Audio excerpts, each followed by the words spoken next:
Hello and welcome everyone. My name is Selena and I am part of the Let's Discuss A Course in Miracles team at the Foundation for Inner Peace.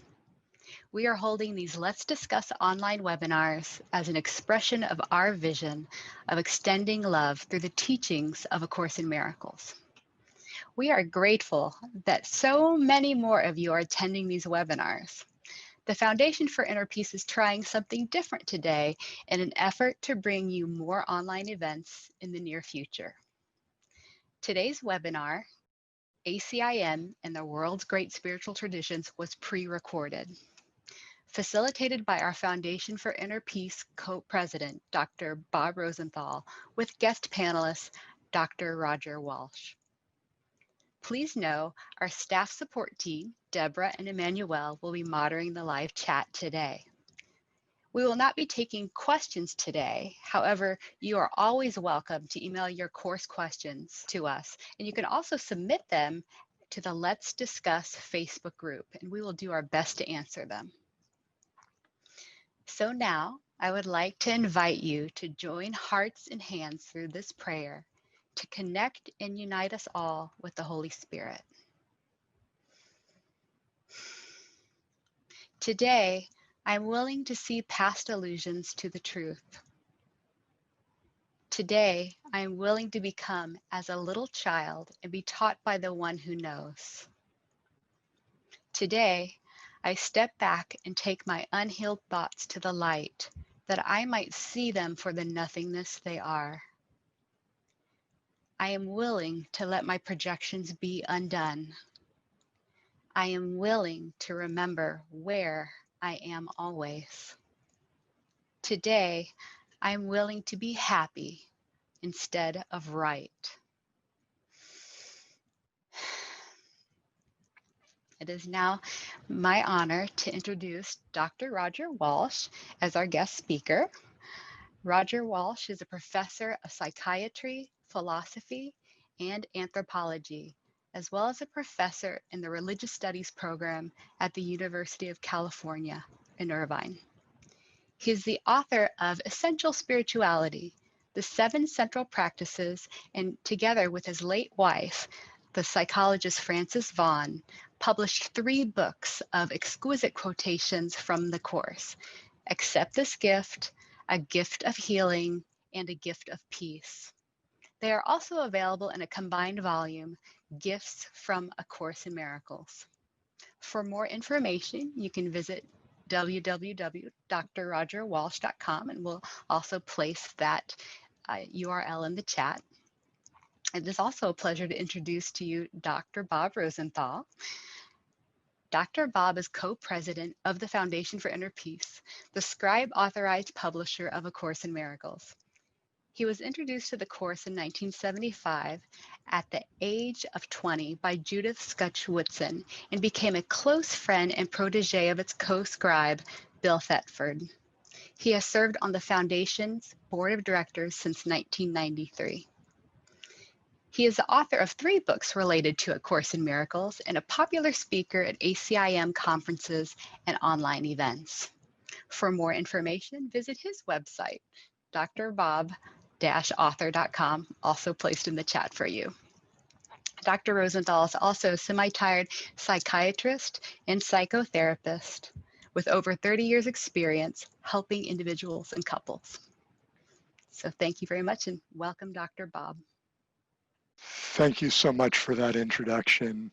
And thank you all for joining us here today. I think that this is a program we've been looking forward to for quite a long time. This is Roger Walsh, in case you don't know him and have never seen him before. And Roger and I are going to be talking about the Course and its place among the great spiritual traditions. But first, we'd like to start with our own little blessing and invocation, which many of you know, and if you know it, feel free to join along with us. We are here only to be truly helpful. We are here to represent Him who sent us. We do not have to worry about what to say or what to do, because He who sent us will direct us. We are content to be wherever He wishes, knowing he goes there with us. We will be healed as we let him teach us to heal. Amen. That takes the pressure off. Yeah, that's right. Because from here on, we know that it's not our show. It's Holy Spirit is the director, the producer, the writer, and we just follow orders. Sounds good to me. Yeah. And So, have fun. and have fun. Yes, yes. Fun is a much overlooked concept these days. So Roger and I met through Bill Thetford way back in the day. I fondly recall at a much younger age joining Roger and Bill for breakfast at the Swedish bakery in Tiburon, and the conversation was always fascinating and uplifting and enlightening to a certain point. So it's really lovely, Roger, to connect with you again in this format and in this way, and to set out on a discussion about the Course in relationship to the world's great spiritual traditions. There is so much we can say about this that I can't promise we're going to be able to cover everything that was in the promotion, but we're going to try. We're going to do our best. And as a lot of people say, your best is good enough.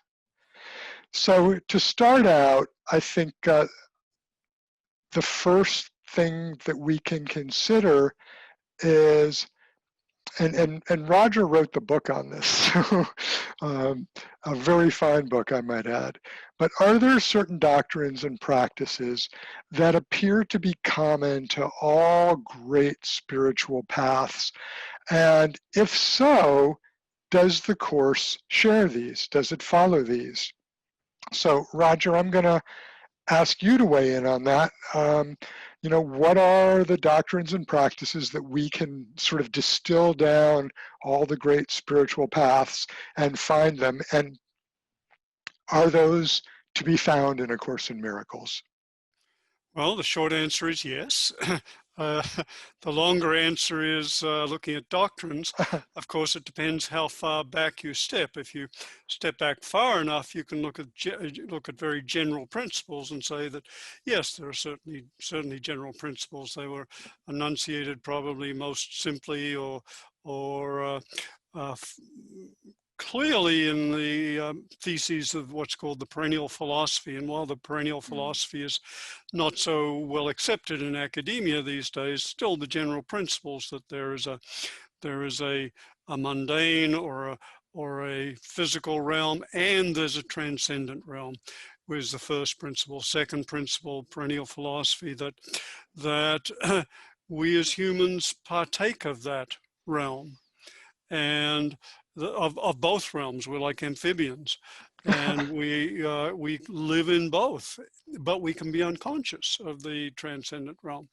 Third principle is an ethical one, that the highest goal of a human life, for those who realize it, is to become fully aware of that transcendent realm and to become it. And the fourth principle is that our very nature shares the nature of reality, that we partake of both those realms, and our identity is congruent with both of them. So that's one simple way of covering the kind of principles, conceptual principles of great traditions. And of course, those are central to the Course, as all practitioners will recognize. And those are very general principles. We can get into more details. In terms of practices, there are various ways of dividing up the practices you find. As you mentioned, I did a book, Essential Spirituality, the 7 Central Practices, where I was really interested in, what are the great minds of human history, the truly great saints and sages said are the qualities of heart and mind that are most essential to living a life that's the fullest we can possibly live, to the fullest awakening, to the fullest actualization of our capacities and our capacity to contribute. And what I found was that across traditions, there seem to be 7 heart-mind qualities and 7 families of practices for cultivating them. So we can look across traditions, and of course we'll recognize the Course contains all these. First, there's an ethical foundation, an emphasis on relating to ourselves and others in ways that benefit everyone involved. And so that's a very simple heart of ethics. Second, there's a training in attention that, doesn't take long to work with the Course or any contemplative tradition to realize our minds are really out of control. And so training attention is a core practice. Refining awareness and perception, that is to training ourselves to see more clearly. And one definition of wisdom is that wisdom is seeing things as they are. So, and another fourth practice is actually the cultivation of wisdom. That is the capacity for two things. One is to really see deeply into the nature of ourselves and of reality, very deeply into ourselves, and especially those aspects of reality which are called the central existential issues, seeing deeply into matters of purpose and meaning and life, and how do we deal with relationships and mortality, all the things which simply by being born into a body we have to deal with. So wisdom and emotional transformation is really crucial and important. And you see in the Course, you see everywhere, the emphasis on releasing problematic emotions, anger, jealousy, fear, hatred, and cultivating positive ones, love, joy, love and joy and compassion, for example, and culminating in service, the idea that we don't practice for ourselves alone, we practice for the well-being and the awakening of everyone. And so service is regarded, and you see this so clearly in the Course, as both a practice for our own well-being and awakening, but also as a culmination, as the expression of all the practice we do and the fulfillment of all the practice we do. So those practices one finds across traditions, and of course one finds beautifully exemplified in the Course. One of the things that I find very appealing about A Course in Miracles is that it's not really proscriptive or prescriptive, especially in terms of service. So it doesn't really tell us, render service in this way, go out and be a missionary or scrub the floors. Service is really defined as accepting atonement for oneself, I think, which by definition means that we're working towards the benefit and the awakening of the entire sonship, of which we're a mere part.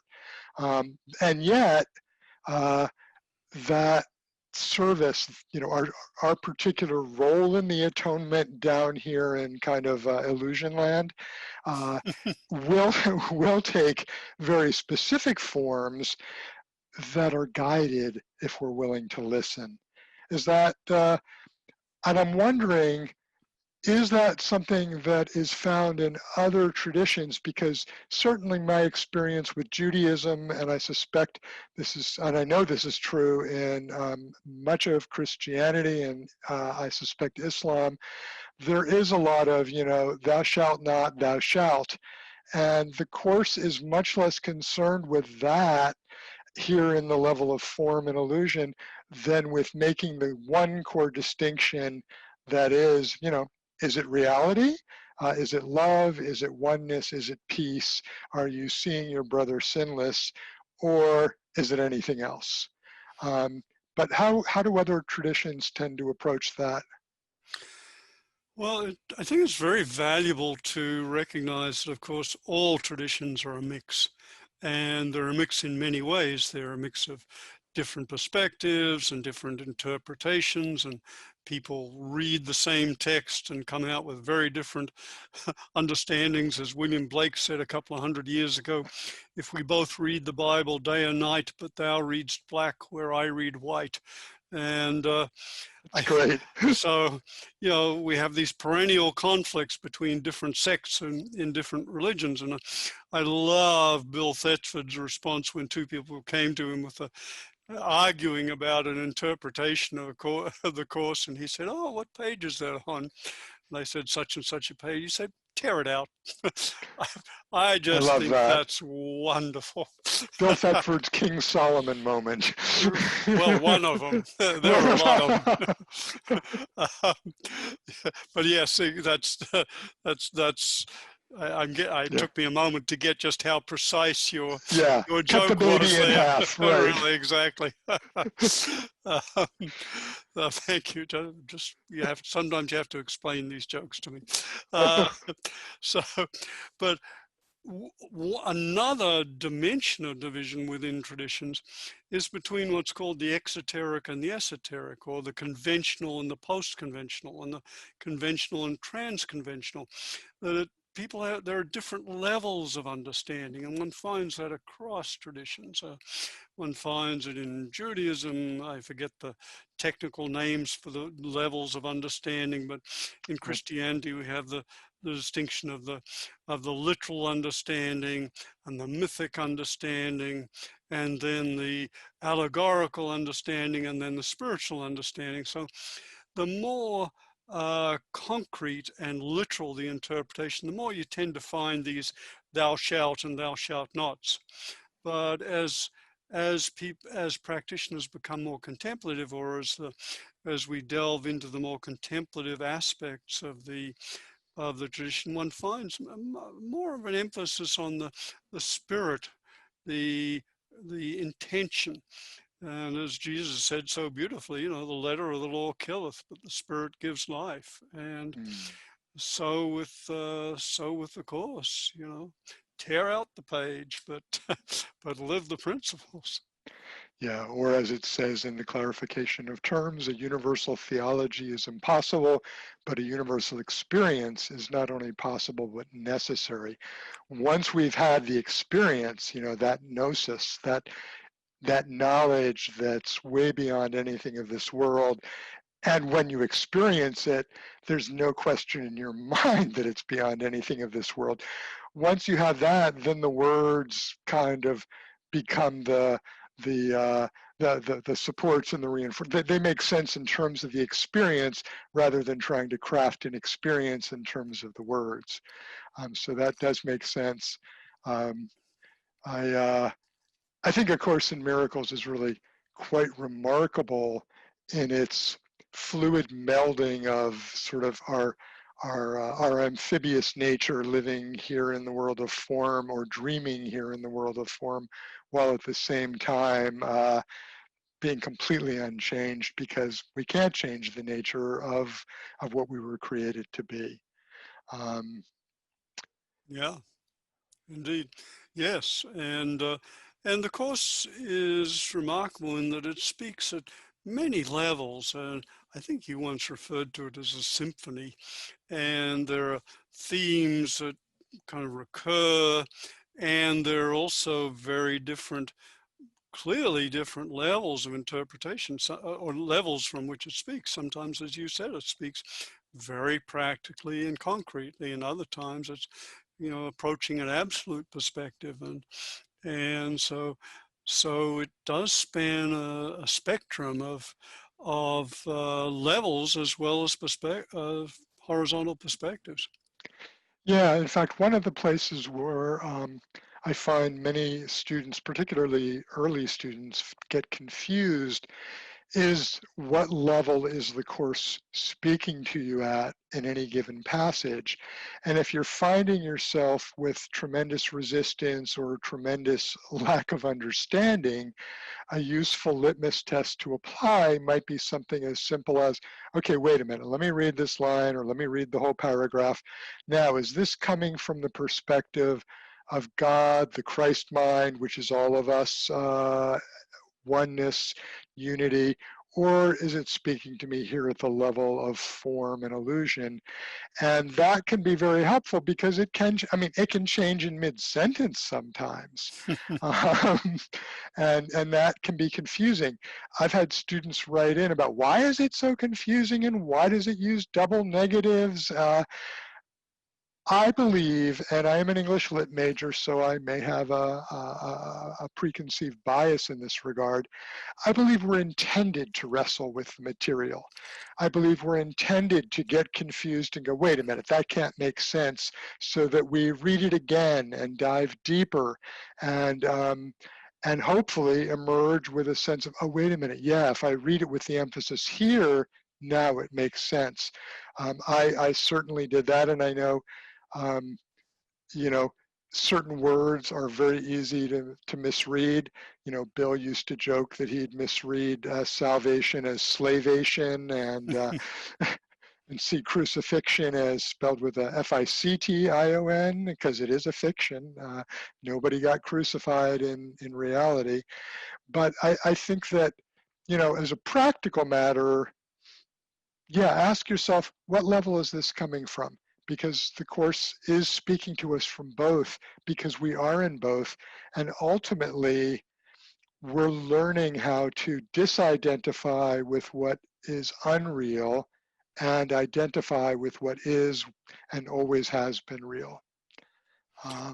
Yes, and in addition to the Course speaking at different levels, of course, we mature through different levels and of capacity to appreciate it. And one of the characteristics of reading the Course is that, like any really profound spiritual text, we read it and understand it at the level of which we're capable. And then there's a concept in philosophy of religion called adequatio. That is, we see in a text that which we are adequate to. And I know for myself, you know, doing the lessons each year, it's like sometimes I'll come to a lesson and think, gee, where was I last year when I read this? Yes. Gee, 20 years I've been through this and I never saw that before. You know, it's like, so it just keeps unveiling different, not only different facets, but also different levels. And again, one of the signs of a really profound text. Absolutely. I could not concur more. You know, I don't know how many times I've been through the workbook in text, but it's a frequent experience where I'll find some major underlining in a paragraph on stars, and I'll read it and go, no, that's not the most important point. The most important point is down here, because my perspective has shifted. So A Course in Miracles will meet you at the level of your understanding. And unfortunately, this gives rise to a lot of controversy where people insist that this is the real meaning or this is the real meaning. And I think we have to have a very liberal and open approach to recognize that we all meet it where we're at, and that will likely change. One person gave me a very nice metaphor for this. It's like we're all in a very tall building, and from the 30th floor, you can see a great distance, but you can't see as far as you can from the 50th floor. And so people on the 30th floor look out and go, I know the landscape, I know it perfectly. But from the 50th floor, you say, no, there's a river out there beyond where you can see, and then there's a forest. And they go, no, there's no river, there's no forest, I can tell, I'm looking. But at a different level, your perception is different. So we want to be very generous with everyone in terms of where they are, and we do not want to be overly dogmatic, because what we're dogmatic about one year, we might have to recant and take back a year or two later when our own level of understanding shifts. Yeah, indeed. And I think if there's one thing that contemporary philosophers would agree on is that all reading, all information acquisition is interpretation. It's an inescapable aspect of who we are, and the Course is very clear about the nature of perception, very partial and Yeah. often inaccurate. And so, yeah, there'll always be plethora of interpretations of the Course, and as long as they're held with lightness and with an appreciation that, yes, this is an interpretation, fine. But one of the warning signs in any spiritual tradition or religion is when a particular interpretation is held up as the capital truth. Yeah. And then you've got the recipes of disaster. And historically, of course, you had the recipes for funeral pyres. Yeah. And cremation pits. Yeah, that rigidity, this is the only interpretation and we are the only ones bringing it to you, immediately reinforces separation, which if you're a course student, you already know is the essence of the fall, or why we think we left God. So if I have the answer and you don't, we are not the same, we are separate. And as we know, all kinds of horrific acts have been committed in the name of the one true religion, all through history. Not a pretty sight. Indeed, yeah. All right, why don't we, following on that, are there spiritual practices or perspectives that are actually unique to the Course and not found in any other traditions? And I already know you're thinking on this because I've read some things you've written, and I'm going to say up front, I couldn't agree more. So, well, wonderful. Well, what did I say?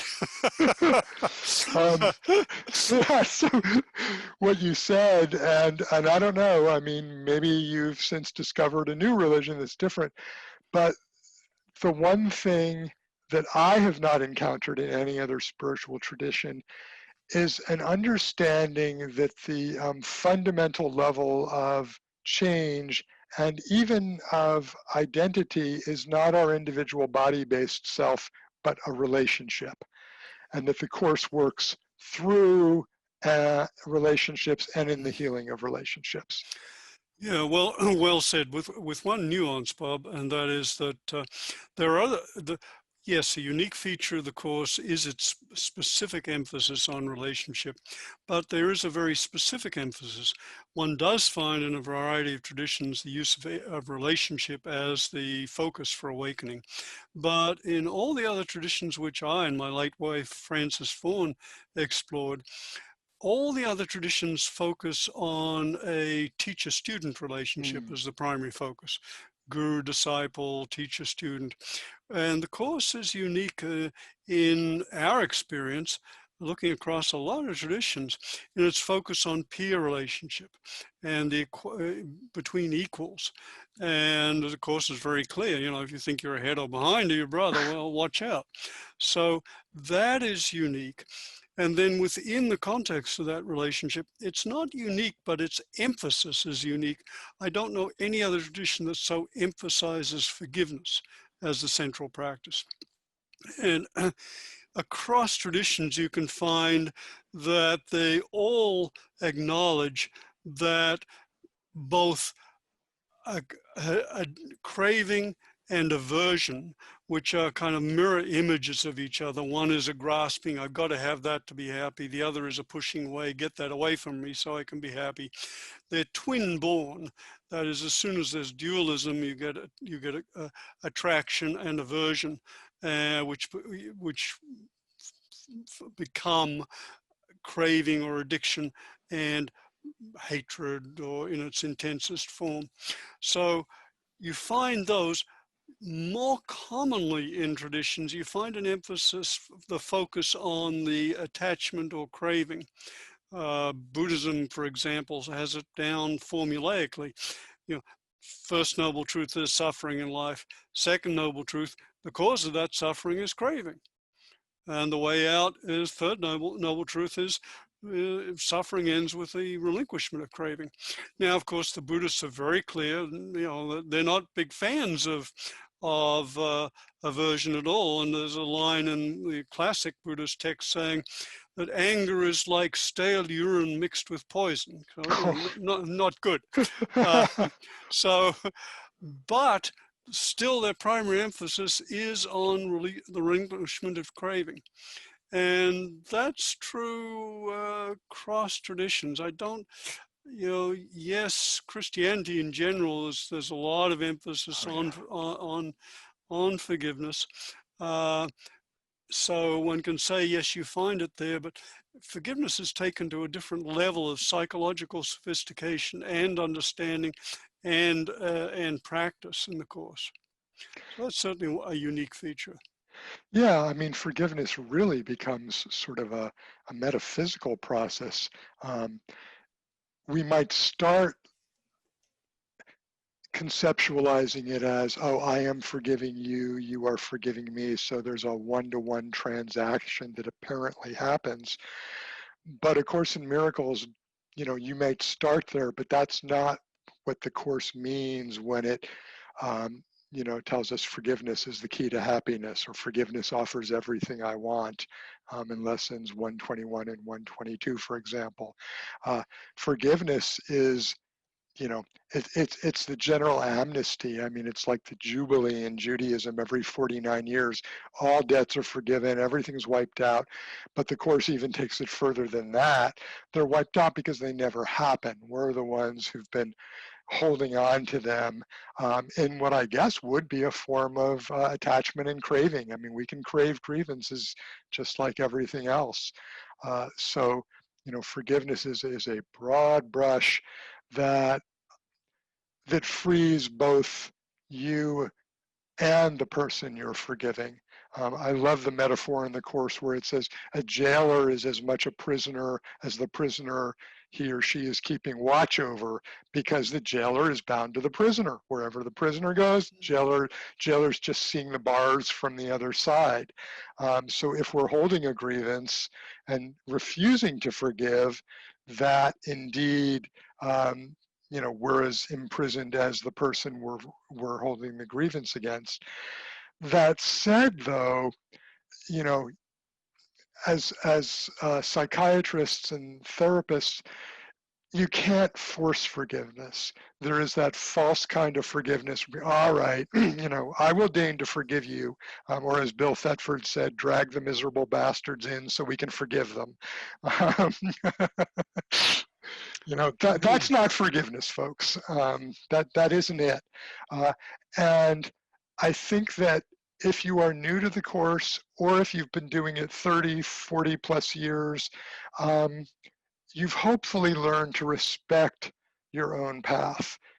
We are here in a world of time because and I'm playing on words, we have all the time in the world to learn this stuff. That's the reframe of time that the Holy Spirit gives us. It's time is no longer used in a fruitless attempt to satisfy our cravings and avoid those things we're terrified of. Time now becomes the playing field within which we expose and gradually become willing to let go of those cravings and aversions, and allow truth to fill the empty void where we let them go. So I like to say many people have said, oh, there are all these different steps to forgiveness. I have my own 3 steps, which are awareness, readiness, and decision. You can't forgive if you're not aware of what you're doing. So there's a huge cultivation of just awareness, which continues to go deeper and deeper and deeper and deeper. I'm still uncovering deep-seated reaction patterns that are very unforgiving and very knee-jerk, after 44 years of A Course in Miracles. But I couldn't have done that in the first 2 or 5 or 10 or 20 years, because as we were talking about earlier, the Course meets you where you are. So, it's almost like those layers of the onion. You work the top, and having worked the top, lo and behold, you feel pretty good for a while, and then the next layer exposes itself. And that doesn't mean you're failing, and it doesn't mean there's a problem, or you're quote unquote doing it wrong. It actually means you're doing what you're supposed to be doing. But we have to be gracious, persistent, and deeply committed to doing this work and to sticking with it and allowing those different layers to come up at their own pace when we're ready. Be aware, It might take 10 years between awareness and readiness. I mean, I've had very unhealthy relationships where I knew I needed to forgive them, but I wasn't ready. So yeah, forgiveness, central pillar of A Course in Miracles. Yes, and you really pointed very nicely to the different levels of understanding of forgiveness. And the Course is remarkable in, and you implied this, but just to make sure the point doesn't get lost, the Course is remarkable in bringing what you called almost a metaphysical perspective to bear on it, with the recognition that at the deepest levels, there's a recognition that there never was anything to forgive. And so forgiveness is unnecessary, but it's a very useful illusion. But the recognition that, and that even that can be seen in different ways and different levels. The recognition that there was never anything to forgive. The recognition for it can be, for example, recognition that all unskillful behavior comes out of misunderstanding and delusion. You know, Father, forgive them, they know not what they do, for example. It can be a recognition at a metaphysical level that all this is the dream and has no reality in terms of an absolute perspective. So there, even that very high level of understanding of there's nothing to forgive can be seen in different levels itself. And yeah, forgiveness is, you know, the Course emphasizes it so strongly, but it's not a simple, oh yeah, I'll forgive. It's Kumbaya. yeah, it's a practice, and our capacity for understanding its depth and power really seems to grow with practice. Yeah, you know, Christianity has that lovely concept of original sin, which posits that we're all guilty until proven innocent. Um, but A Well, the Course in Jews are Miracles. pretty good at that too. Oh yeah, well we started it. I mean, Right. we're the originals. Where do you think Jesus learned it? No. But A Course in Miracles would probably say original guilt, that the moment we made this delusional decision that we could conceivably be separate from our source, our creator, there came with that this guilt, and that we are engaged in a massive projection of that guilt onto everyone and everything that we know and see. And in that sense, forgiveness becomes about everything. You know, it's about the deprojection and the re-owning of that which we don't want to see, because once we look at it, you know, it wasn't that bad because it never really happened. Yeah. Yeah, and since our theme is a comparison with other religious traditions, there's a very interesting contrast with, for example, Buddhism, where some of the deepest realizations of what is called primordial purity, and there's the recognition that everything has always already been pure, and that when we're able to release our own negative assumptions and presuppositions, then there is this is a direct recognition that one can see for oneself. So it's a very striking contrast, primordial purity as opposed to original sin. Yet it's the Buddhists are very clear and emphasize that it's a testable understanding or claim. And that's one of the beauties of contemplative traditions as opposed to dogmatic religion. Dogmatic religions emphasize a faith in what's technically called blind faith often, but contemplative traditions have a more experimental approach, saying, here's how the mind works, here's what will happen if you do these practices. Don't take our word for it, try them for yourselves, test it out. And, and the Buddhists are very clear, you know, here are some practices you can do to come to a place where you can recognize primordial purity for yourself. Yeah, in fact, back in college, I had a quite remarkable religious studies teacher.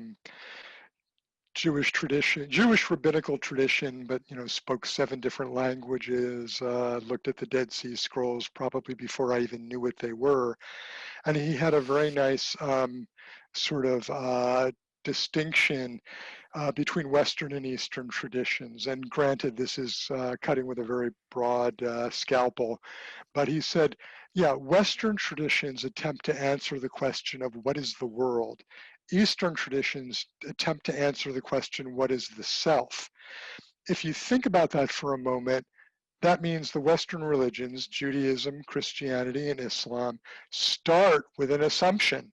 What is the world? The assumption, the world is there, the world is real, we are a part of it, and they never do question that assumption. I mean, the book of Genesis, starts right off with the creation story. Whereas what's really primary is not some materialistic objective world out there into which we're born as, first an embryo and then an infant and on and on. What's primary is consciousness, when you really look into it, or you might call it awareness. I mean, there are many different names we can give to it. So the contemplative traditions, and obviously there is a bias here on my part, but they're attempting to answer the right question, and in fact the only question. Whereas in the West, we're trying to figure out what is our place in the world. If we start with, wait a minute, who are we? Then everything else does tend to line up pretty nicely. We know our place in the world because we're not trying to figure it out ourselves. Now we're open to the guidance about that. And, when you're really in the flow with A Course in Miracles, you can ask quite specifically and get very specific guidance, whether that's a voice in your head, whether that's song lyrics that come over the radio, or a snitch of conversation that someone hears, or in the case of Judith Sketch-Whitson, what's on a vanity license plate in California on the car in front of her that's giving her the validation or the message that she needed in that moment. Yeah, we can get that guidance once we align with, all right, what is the self, and make that our quest, rather than, what is our best ethical stance in the world, because no 2 people are going to agree on that. As I used to be fond of saying to certain Jews who would, cite the Bible for certain things, I would say, well, do you believe in it all? Yes, I do. Well, do you eat shellfish? Will you wear some of the more time-rooted rules in Leviticus? You shouldn't wear this material with that material. You shouldn't boil a calf in its own mother's milk. Now that one I do happen to believe in, but well, yeah, kill someone for working on the Sabbath. That'll oh get you into yeah, trouble these days. yes, for sure. Or you can, it's okay to sell your neighbor's. Well, we Daughter probably into don't want to go slavery, there. right? Right? Yeah, it's like we could get in a lot of trouble here. So let's Right. let's avoid that one. Point being, people have done their best to come up with ways of living, and they don't tend to withstand the passage of time terribly well. Yeah, and clearly the more the emphasis is within a tradition on contemplative practice as opposed to dogma, the more there's a deeper understanding, the more that the practitioner is approaching esoteric depths to it, the more you find an emphasis on intention as core, and less emphasis on the do thises and that's and the specifics. So yeah, intention is crucial. And again, in Buddhism, there's a saying that everything rests on the tip of intention. Oh, it's beautiful. I mean, that is the power of decision that A Course in Miracles talks about. Yeah. Yeah. And you mentioned the importance of guidance, and of course you find that across an array of traditions. More clearly, I think, in the Western monotheisms. The idea that there is that all of us have access to inner guidance of some kind or other. Though clearly there's a recognition across traditions that all of us have reservoirs of wisdom within us beyond what these little egos are aware of. And that part of any contemplative practice is a learning to tune into our own inner radar, if you want to call it, or guidance, if you want to personify it. So there's a common theme there for sure. Yeah, yeah. Um, and as I said earlier, it keeps us from having to try to navigate the slings and arrows of the dangerous world out there, and instead anchors us in truth. And then from truth, we can look at all various forms of illusion that come up and bring the illusion, to the truth. Um, I am sure that we could say much more about that, but in an awareness of time, and that for this purpose of this webinar, we do not have all the time in the world. Um, let's move on. And we may have already answered this question to a large degree, but Bill Thetford often referred to the Course as the Christian Vedanta, which I, for one, was very fond of. What do you think he meant by that, Roger? Yeah, good question. I haven't thought of that in a long time. Let's see, let me feel into that. I guess first thing we should do for our listeners is to explain what Vedanta is. And within Hinduism, Vedanta is usually thought of as later era. There were the very earliest texts, the Vedas, and then which date back probably in some cases well over 2,000 years, 2.5, maybe even orally 3,000 years. And then later in the early in centuries before the beginning of the Common Era, or BC, there were there were a rise of so-called forest practitioners, and the Upanishads were the great texts that arose there, and of the Vedanta with it. And the Vedanta is much more mystical, spiritual, yogic in orientation, rather than the emphasis on ritual and myth that characterize the Vedas. So, Bill's statement is a little tricky because the Vedanta has a variety of schools within it, some of which are, for example, really non-dual. For example, Shankara's Advaita, not too Advaitic tradition. On the other hand, there are dualistic interpretations and schools. So the Course is the Christian Vedanta, I think is, I'm not exactly sure what he's pointing to there, because Vedanta is not one thing by any means. It's a little tricky there. So it's overly broad, you think? I think it might be. I mean, I think at the time, I thought he was pointing to its more spiritual traditions and those parts of the Course which are rooted in non-dualism. So I think there's a value in that as a pointer, but as you look into it more deeply, it seems to get more tricky. That makes sense. Yeah, I would assume he was, talking about the Shankara school of Vedanta, the complete non-dual school, but even there, the Christian Vedanta, I mean, it's almost like trying to bring two disparate systems into one phrase. I always heard it as bringing Christianity back into a non-dual tradition, which is what we believe Jesus was originally preaching, based on what we have of his probably his original teachings in some of the Gnostic Gospels, etc. But let's just, I'm sorry, go ahead.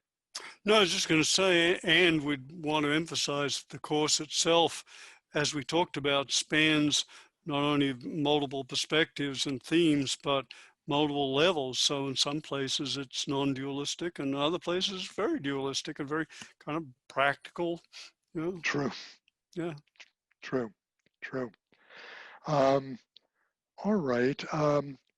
Let's go to another question that was in the flyer. Hinduism suggests that spiritual paths can be divided into four kinds. And I believe this is about the four yogas. Is that? Mm-hmm. Yeah. So which of these four paths, four yogas, does A Course in Miracles fit into? Or does it fit into many of them or even all of them? I find this, I found this in your book and your writings to be very fascinating. I think it's a great way to come at A Course in Miracles.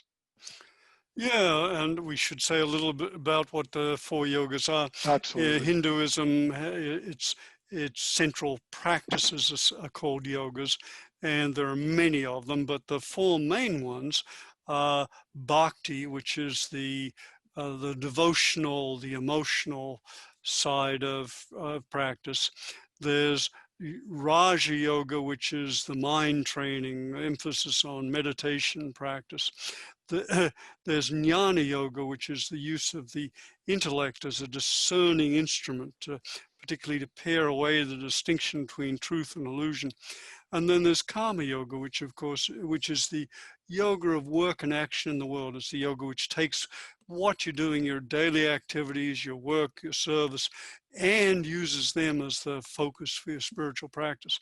And of course, one of the beauties of the Course is we find all of these. The Course uses all of them so beautifully and skillfully.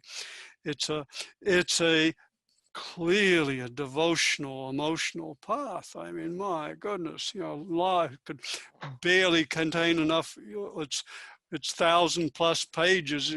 Couldn't use more pages just to emphasize love and as the core of its teaching. So, bhakti yoga, jnana yoga, the yoga of wisdom. I mean, it's teaching us how to use our intellects to see more clearly and discerningly and truthfully, and to recognize dreams and see why they don't work and let them go. So it's a wonderful mind training, and it is, as I would understand it, it's the world's most sophisticated cognitive therapy. Cognitive therapies are those therapies that use training with thought and belief, and to pare away unskillful delusional beliefs and substitute more appropriate, skillful, helpful, awakening beliefs. So it has the jnana yoga, it has the raja yoga, meditations. I mean, every lesson is a meditation in one form or another.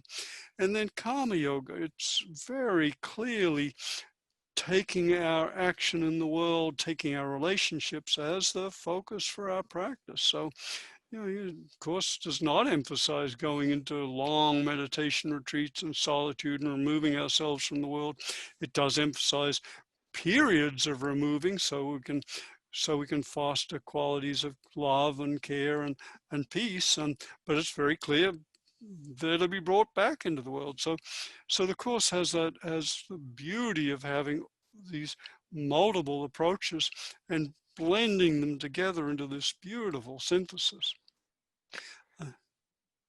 That was great. Thank you. Yeah, I was thinking that, in terms of meditative practices and the Course not requiring us to go on retreat or make pilgrimages or anything of the kind, I think there are many places where it emphasizes that in doing a particular workbook lesson, you may have only seconds, and in those seconds, be completely committed to letting go of what's going on around you and capturing the spirit, the essence of the exercise, and going to God. And by the same token, you could spend hours and hours in meditation and not come close to getting there. That again, time is fungible. Time is the crucible within which we do this. But to say, oh, I have to go and meditate for an hour every morning, you don't have to. You don't have to at all. If you are guided to, if you find that that's what allows you to achieve the state of mind of oneness that you enjoy, then that's terrific. But you don't have to. And in that sense, it's a very not customized. The Course accommodates to our seeming needs until we recognize that those needs are seeming, that they're illusionary, and that their only one need is, is to awaken, to accept atonement for ourselves. Yeah. So the four paths, the four yogas. I mean, there are different ways of understanding how we pursue it. Now, the one that I'm not as clear on, and I've heard your thoughts, but when I hear karma yoga, I think karma, which is, of course, about the balancing, one act, Newtonian physics, one action brings about an equal and opposite reaction. And obviously, A Course in Miracles is not giving any weight to any particular action or deed, good or bad. The very first miracle principle, there's no order of difficulty in miracles, and the reason being there's no order of difficulty in illusions. One dream is equivalent to another because they're a dream. The only real distinction is the more ontological one of, are you the dream or are you the dreamer? And most of us are here believing that we're the dream with a little identity within the dream. So when you think about karma, it has all those connotations. Now, is that just a matter of semantics, or is there something in karma yoga itself that wouldn't fit as fluidly with the teachings of the Course as you understand it anyway? Yeah, well, perhaps we should say a little bit about the concept of karma first, which is very complex and used in so many different ways. It's actually pretty tricky. And one implication of karma is action. So karma yoga then is the yoga of action. It's not the yoga of just sitting in meditation or primarily of love, but it's the yoga of action. And so the elements of karma yoga traditionally and very simply are three. Before one begins any major activity, one offers it to God. So it's not for me or about me, it's, this is my offering to you. The second is to do your action as impeccably as you can. And the third, and there's a third element which turns it into such a knife-edge practice, is while you're doing your action and work as impeccably as you can, usually we get very caught up in thinking things should turn out the way I think they should turn out. But in the third element of karma yoga, while doing your work as impeccably as possible, you simultaneously let go attachment to the outcome. And again, it's up to God. And it's that which cuts away the ego attachment and literally over time deconstructs the ego, or in psychoanalytic terms, decathects it, takes the energy out of it. So that's the simplest version. One can expand on that, and if anyone wants more information on karma yoga in relation to the Course, I have an article on it on my website, drrogerwalsh.com, but that's the essence of karma yoga. Thank you. That is incredibly helpful. And I will note that then we are practicing karma yoga here in this webinar, and that we did dedicate it to the highest. We didn't know where it was going to go. We had, a loose scaffolding of questions, but and we are trying to be impeccable. Right. And letting go of our attachment to being so. Yes, and letting go of our attachment to being so. Indeed, that's great. That's great. Anything else about those four yogas and A Course in Miracles that you would want to say? Yes, to go back to your metaphor of the Course as symphony, the Course blends these practices in so beautifully and seamlessly. And one of the strengths of the Course is that it employs a multiplicity of practices and perspectives. So it's always coming at you afresh in some way. And the fact there's a different lesson for each day of the year, and the fact that there are so many different elements and so many different ways in which it can be applied, it really lends itself very skillfully to being a most impactful and transformative practice. Yeah, and I should add, even though I've mentioned the symphony metaphor, that was original with Ken Wapnick. So I'm merely continuing his metaphor. But it absolutely is symphonic in that a theme will enter, they will elaborate on it, develop it, then it will slip into something else, only to return 3 chapters later, at a different perspective. It's really quite lovely. And I think that, again, the curriculum is highly individualized. The Holy Spirit meets us where we are, knowing exactly what we need, when we need it. We don't have that knowledge. And in that sense, you might be drawn to different aspects of those different yogas at different points in your life. The focus on love, as you were saying, Roger, I mean, it's all through the course, but some sections, are just, I mean, you could weep. The bhakti element is so powerful. And others that, Yanani, I have trouble pronouncing that. But yeah, you're wrestling with the words and trying to make sense of it. And, the chapters of the text from, say 22 through 25, where it's talking about reason and the course's reason, they can be difficult, but we're learning from all of them. But I thank you for that explanation about karma yoga. I did not understand that. Yeah, and No, can I add something, Bob? please, go ahead. You just gave a nice description of the wrestling with the course and the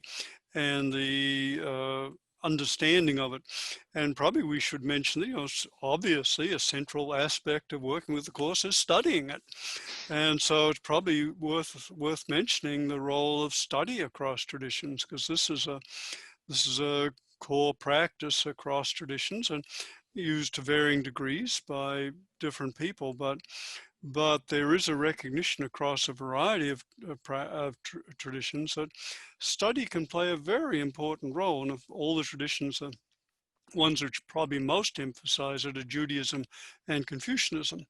And of course, Judaism, one reads, of the great sages just spending hours each day studying and debating the Torah. Torah, Talmud, and Mishnah. Yep. Right. Yeah.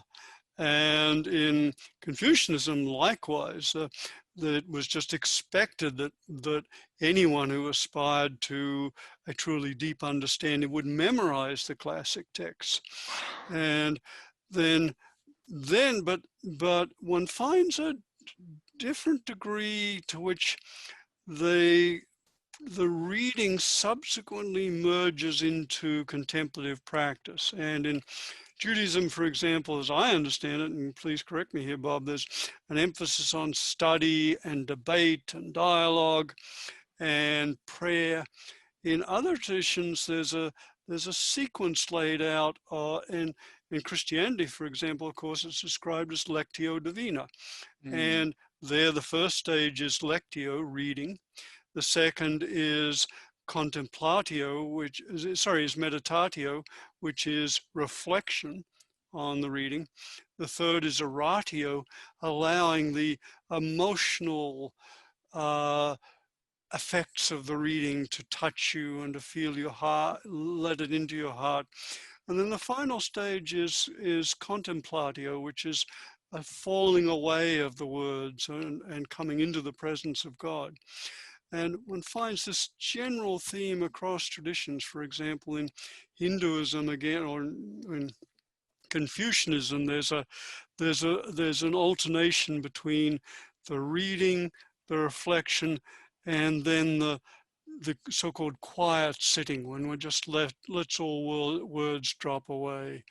And in Hinduism, there's manana, which is shravana, which is the reading, manana, which is the reflection. nididhyasana, which is the meditation, and ultimately samadhi, which is a dropping into a very profound contemplation, and where again the words fall away. So one finds the same thing in the Course. And the Course, emphasizes as it comes to the end of the year and the lessons, no more words are needed. Well, I mean, I love the theory. I'm not there, but yeah, me neither. And I love the words. yeah. So, but again, the Course is wonderful in that, in giving us these profound ideas to imbibe and contemplative ways of working with them. Yeah, and Judaism also has those levels. I mean, there are 4 levels of Torah interpretation, and I can't reel them off right now. I used to have them on my phone, but then I upgraded my system, my iOS, and boom, they were gone. Thank you, Apple, very much. But there are those 4 levels, beginning with the most superficial level of understanding, taking it very literally, going deeper, going into the real symbolic, and then going to a level, if I recall, and I could be wrong about this, where the words themselves become almost transducers of something much, much higher. And so you're only using the words to achieve that transcendent state. But you got to study. This is not a course like you took in college where you show up for 1 or 2 lectures and, skim the cliff notes. There are no cliff notes for A Course in Miracles except maybe what's in the introduction. Nothing real can be threatened. Nothing unreal exists. Herein lies the peace of God. There's your summary. There's your cliff notes. If you can get it from that, God bless. But you got to do the study. And some people hit a wall and get frustrated and put the course away, which is perfectly fine, perfectly reasonable. We hear many stories, right, about people who, darn course, put it on the bookshelf, and then years later are inspired to go back and pick it up again. Or people who buy it and look at it and go, not for me, and 10 years later are inspired to get it, or it falls off the bookshelf when they're looking at books. These stories abound out there. So, it may not be the right for you, but there are a lot of people, and I've seen it, where they just want to go deeper and deeper and deeper. They start with a little bit, I'm going to read this. And next thing you know, they're spending hours every day with the course. You've got to follow your inner guidance. All right, let's maybe do one more, which is one of my more favorites. And I think it gets into the whole relationship idea as well. And that is, that the highest ideal in Buddhism is to attain Bodhisattva status. And a Bodhisattva is a person aspiring to heal and awaken themselves so as to optimally heal and awaken others. The way I first read about it is the Bodhisattva vow is, I will not move into full enlightenment until all sentient beings have joined me there, or until I'm able to help move all sentient beings into full enlightenment. And I may have gotten that a little off, but how does this comport with the teachings of A Course in Miracles?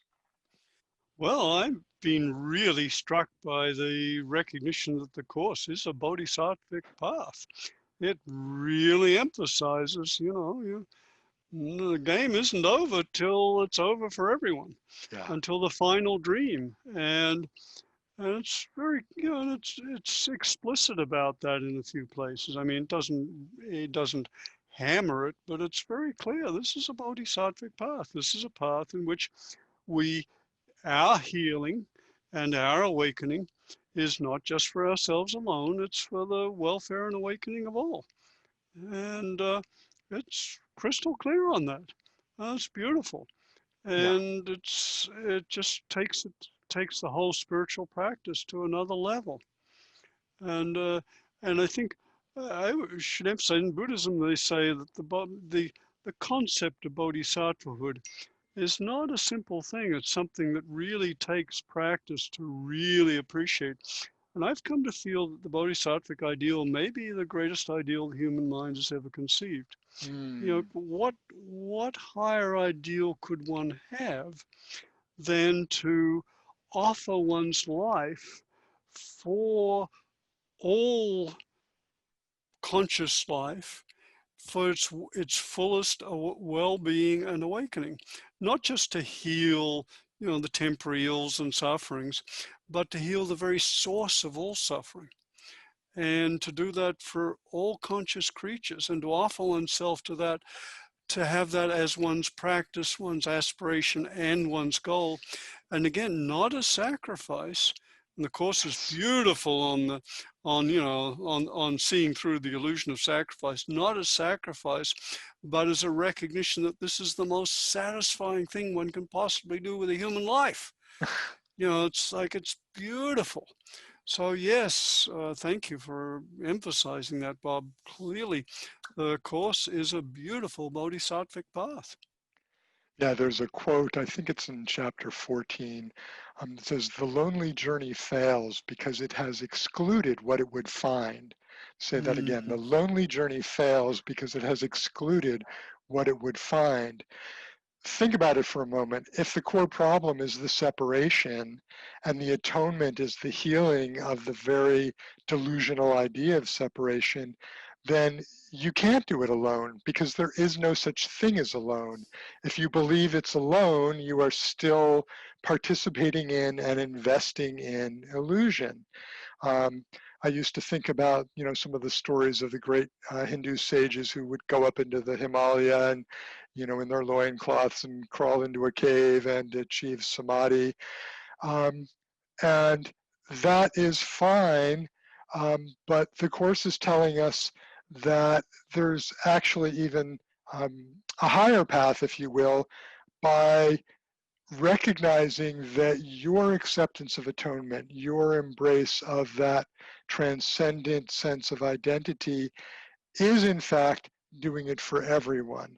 Um, there's a workbook lesson that I love. I think it's 336. Forgiveness lets me know that minds are joined.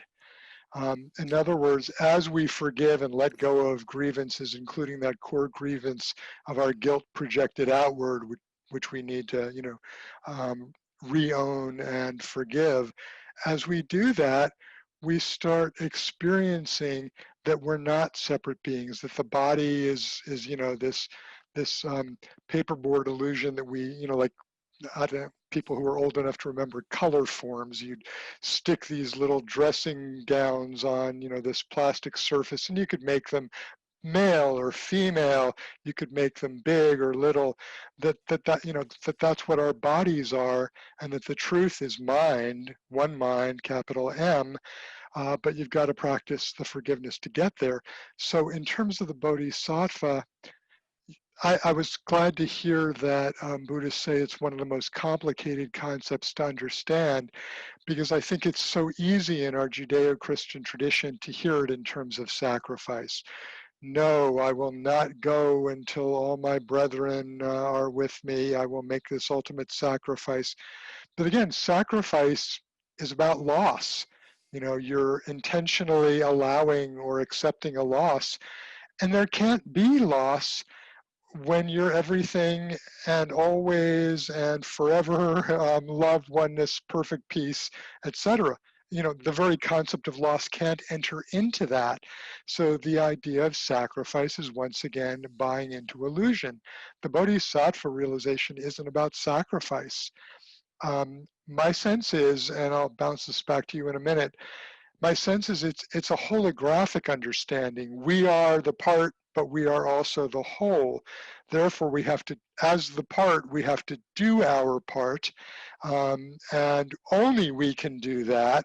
But when we do it at a holographic level, we are healing the whole, and we are making it that much more likely that other parts, our brothers and sisters, will also be able to do their part. You know, in one of the workbook in one of the text's miracle principles, it says, you know, you can't control miracles. That Jesus and the Holy Spirit will take them where they can be most utilized, where some mind is ready for them. It's one of my favorite ideas in A Course in Miracles, because it's really all one mind. As we do our work, we actually make it more likely and more possible for others to do their work, because we're all reflections of each other. Yeah, beautiful. Gosh, there's so much in what you said. I think I just want The to applaud. holographic piece was Yeah, yeah. No, I think I'll give a simple yes. I will accept.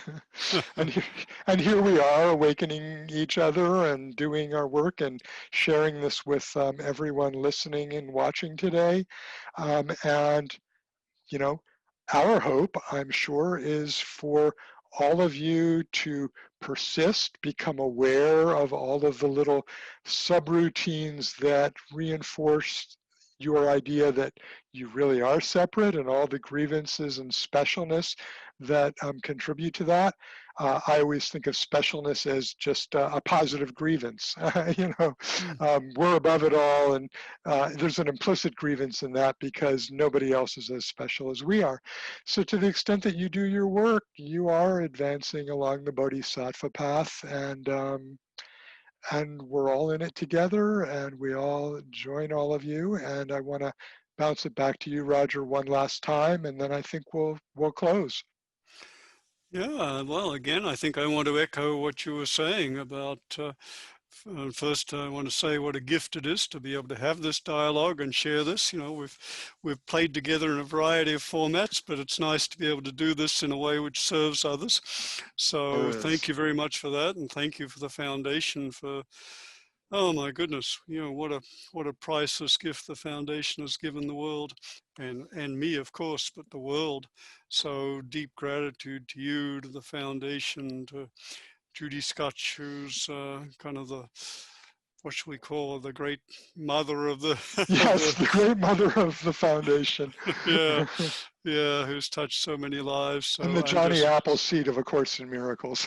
indeed, yeah, I'm just so grateful. And gratitude, of course, is a wonderful practice that the course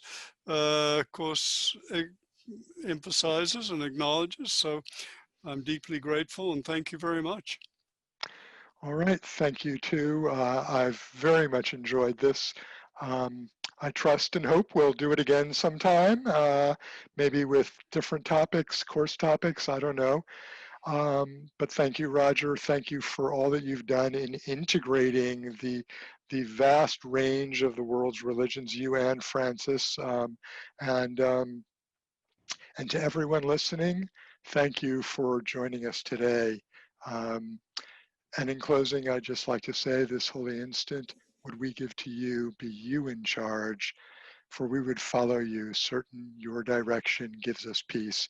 And I will add, now and forever. Thank you all. Bye-bye. Amen. Thank you to everyone joining today. Today's webinar, Let's Discuss ACIM, of course, was presented by the Foundation for Inner Peace. For future webinars, if you cannot attend live, you must register to receive the recording in your email. For those of you who are on social media, please note our social media links in the chat room. We invite you to join us on Facebook, Instagram, LinkedIn, and YouTube. Our Facebook page is called A Course in Miracles, Foundation for Inner Peace. Please go there to like us, and feel free to join our private Facebook group called Let's Discuss A Course in Miracles. We welcome your participation.